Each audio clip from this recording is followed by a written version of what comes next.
फटाफट खबरों की शुरुआत करते हैं प्रदेश की सबसे महत्वपूर्ण खबरों से। लापरवाह कर्मचारियों को सरकार दिखाएगी बाहर का रास्ता, देखिए कितने उम्र के कर्मचारियों पर गिरेगी गाज। टिहरी में शुरू हुआ किसानों के लिए ग्रोथ सेंटर, जानिए कैसे मिलेगा किसानों को लाभ। हरिद्वार में हर की पौड़ी पर बने निर्माणों के ध्वस्तीकरण पर हरीश रावत का राजनीतिक दांव, देखिए गंगा के स्वरूप पर क्यों मांगी माफी। ऋषिकेश एम्स होगा हाईटेक, तीमारदारों के लिए बनेगा अस्पताल में ऑटोवॉक सिस्टम। अल्मोड़ा में शोभन सिंह जीना विश्वविद्यालय की स्थापना का नोटिफिकेशन जारी, शासन ने किया आदेश। यूजीसी की गाइडलाइंस पर राज्यों की तलखी, देखिए क्यों डाल रहे हैं परीक्षा कराने में हथियार। पर्यटन नगरी नैनीताल आने के लिए बाहरी राज्यों के पर्यटक आ सकेंगे सैर पर, देखिए पूरी गाइडलाइन। खबरों की शुरुआत करते हैं लापरवाह कर्मचारियों को बाहर का रास्ता दिखाने से। उत्तराखंड में शासन ने अब 50 वर्ष से अधिक आयु के लापरवाह और भ्रष्ट कर्मियों को बाहर का रास्ता दिखाने के लिए शिकंजा कसना शुरू कर दिया है। सचिवालय प्रशासन ने निजी सचिव संवर्ग और लेखा विभाग के 50 वर्ष से अधिक आयु के ऐसे कर्मचारियों का ब्यौरा तलब किया है जो अनिवार्य सेवानिवृत्ति के पात्र हैं। वित्तीय हस्त पुस्तिका में ये प्रावधान है कि राज्याधीन सेवा संवर्ग के अंतर्गत कार्यरत 50 वर्ष की आयु प्राप्त किसी भी सरकारी सेवक को उसका नियुक्ति प्राधिकारी बिना किसी कारण बताए 3 माह का नोटिस या 3 माह का वेतन देकर अनिवार्य रूप से सेवानिवृत्त कर सकता है। हालांकि इसके लिए पहले स्क्रीनिंग कमेटी के समक्ष ये मामला लाया जाएगा जो इस पर निर्णय लेगी। उसी क्रम में अपर सचिवालय प्रशासन विनोद कुमार सुमन ने सचिवालय संवर्ग और लेखा संवर्ग के कर्मचारियों की गोपनीय आख्या देने को कहा है। इस सूची में ऐसे कर्मचारियों के नाम शामिल करने को कहा गया है कि जो शासकीय कार्य करने में असमर्थ हैं या बीमार हैं और कार्यालय में अधिकतर अनुपस्थित ही रहते हैं। इसके साथ ही उच्च अधिकारियों के आदेश की अवहेलना भी करते रहते हैं, राजकीय कार्यों को संपादन में विघ्न उत्पन्न करते हैं और सत्यनिष्ठा संदिग्ध है या फिर किसी जांच में आरोपित पाए गए हैं। ये खबर ग्रामीण इलाकों में रहने वाले लोगों के लिए काफी जरूरी है। उत्तराखंड में किसानों और स्थानीय लोगों के उत्पाद उन्हीं के गाँव में बेचे जाने का प्रबंध किया गया है। इसके लिए प्रदेश में अभी तक 96 ग्रोथ सेंटर स्वीकृत किए जा चुके हैं। टिहरी में मुख्यमंत्री त्रिवेंद्र सिंह रावत ने कहा कि ग्रोथ सेंटर प्रदेश की नई परिकल्पना है। रूरल ग्रोथ सेंटर ग्रामीण विकास का केंद्र बनेंगे। इस तरह के सेंटर राज्य की सभी न्याय पंचायतों में खोले जाएंगे। इनसे भविष्य की व्यापार टाउनशिप विकसित होगी। स्थानीय संसाधनों के अनुरूप ग्रोथ सेंटर बनाए जा रहे हैं जिससे स्थानीय किसान अपने उत्पाद यहां बेच सकेंगे। मुख्यमंत्री ने कहा, राज्य की सरकार की कोशिश है कि किसानों के उत्पादों की बिक्री उनके घर के पास ही हो जाए। ग्रोथ सेंटर बनाने की आड़ती और व्यापारी उत्पाद खरीदने यहां आ सकेंगे। इससे किसानों को अच्छी कीमत भी मिल पाएगी। इससे पहले किसान मंडी में ही अपने उत्पाद बेच सकते थे, इससे किसानों को भी मूल्य अधिक मिलेगा। उन्होंने कहा कि प्रदेश में मुख्यमंत्री स्वरोजगार योजना में पर्यटन के तहत सरकार 10,000 मोटर बाइक देने जा रही है। इससे 2 साल का ब्याज राज्य सरकार देगी। इसके अलावा राज्य ही 25-25 किलोवाट के 10,000 छोटे सोलर पावर प्लांट की योजना मुख्यमंत्री स्वरोजगार योजना के तहत लगाई जाएंगी। मुख्यमंत्री ने कहा कि अभी तक सहकारिता के माध्यम से किसानों को बिना ब्याज के 1 लाख रुपए तक का ऋण दिया जा रहा था। इसकी सीमा अब बढ़ाकर 3 लाख कर दी गई है।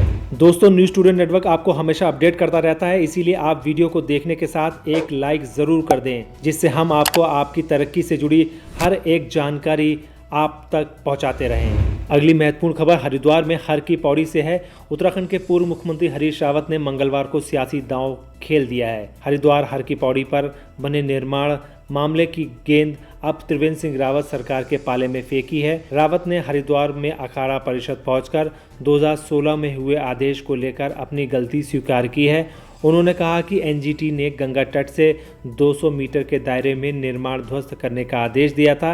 इससे हरिद्वार के तमाम भवनों पर ढहने का संकट आ गया था। तमाम लोगों ने इसे बचाव का रास्ता निकालने का आग्रह किया था।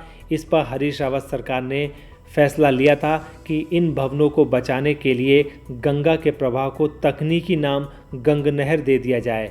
हालांकि सरकार के इस आदेश से ध्वस्तीकरण तो रुक गया, लेकिन उससे भावनात्मक गलती हो गई। माँ गंगा जहाँ पर भी हैं, जिस रूप में हैं, वह गंगा ही हैं। यदि आज की सरकार उस वक्त की सरकार के फैसलों को बदलती है तो उन्हें खुशी होगी।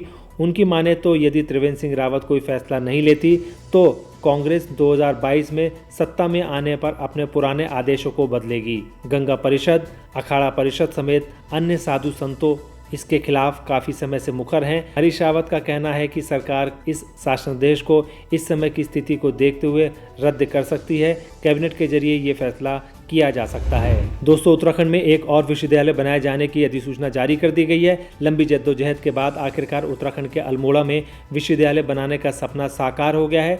सोवन सिंह जीना परिसर अल्मोड़ा अब सोवन सिंह जीना विश्वविद्यालय बन गया है। इसकी अधिसूचना मंगलवार को शासन द्वारा जारी की जा चुकी है। वहीं सरकार के इस फैसले के बाद कुमाऊं क्षेत्र में उच्च शिक्षा के नए द्वार भी खुलेंगे। इसके साथ ही पिथौरागढ़ व बागेश्वर महाविद्यालय को कैंपस का दर्जा भी मिल गया है। मामले में SSJ कैंपस अल्मोड़ा के निदेशक प्रोफेसर जगत सिंह बिष्ट ने बताया कि इस फैसले के बाद रोजगार के अवसर तो खुलेंगे ही, साथ ही शिक्षकों व छात्र छात्राओं को भी लाभ पहुंचेगा। अगली खबर ऋषिकेश में इलाज कराने वालों के लिए है। अखिल भारतीय आयुर्वेदिक संस्थान एम्स के निदेशक पद्मश्री प्रोफेसर रविकांत ने एम्स में नवनिर्मित ऑटोवाक का मंगलवार को औचक निरीक्षण किया। इस दौरान उन्होंने जानकारी दी है कि ऑटोवाक एम्स संस्थान की 4 बिल्डिंगों, medical college, hospital, OPD block और ट्रॉमा सेंटर को आपस में जोड़ेंगे, जिससे मरीजों के तीमारदारों के साथ साथ एम्स फैकल्टी, चिकित्सकों और स्टाफ को एक से दूसरे भवन में आवागमन की सुविधा मिल सकेगी। प्रोफेसर रविकांत ने बताया कि लोगों के आवागमन की सुविधा के लिए जल्दी ही ऑटो वॉक का लोकार्पण किया जाएगा।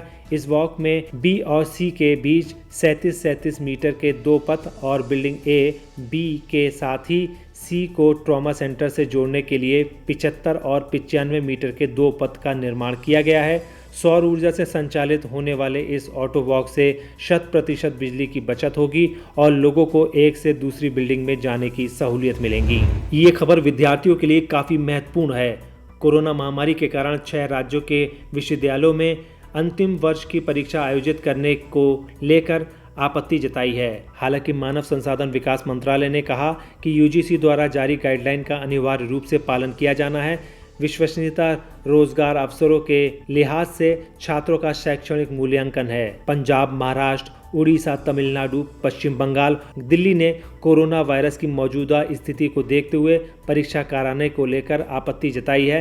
हालांकि मानव संसाधन विकास मंत्रालय के एक वरिष्ठ अधिकारी ने बताया कि गाइडलाइन के अनुसार ये नहीं कहा गया है कि परीक्षा तत्काल कराई जानी है। परीक्षा सितंबर के अंत तक पूरी करनी है।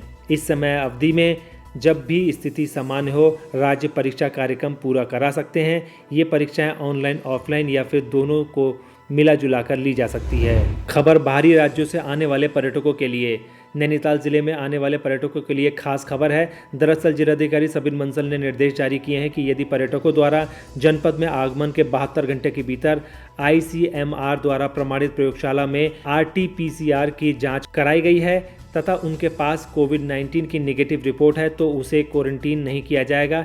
DM बंसल ने कहा कि यदि पर्यटक न्यूनतम 7 दिन की अवधि के लिए जनपद में आते हैं और किसी होटल में 7 दिन का आरक्षण का प्रमाण देते हैं तो उन्हें क्वारंटीन नहीं किया जाएगा।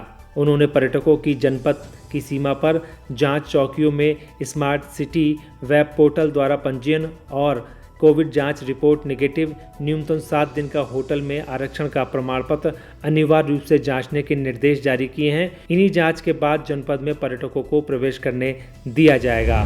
दोस्तों, हमारा यह वीडियो आपको कैसा लगा आप हमें कमेंट बॉक्स में ज़रूर बताइएगा। अगर आप इसको YouTube पर देख रहे हैं तो हमारे चैनल को सब्सक्राइब करिए। अगर आप Facebook पर देख रहे हैं तो हमारे चैनल को लाइक करिए और हमारे पेज को फॉलो करें। नमस्कार।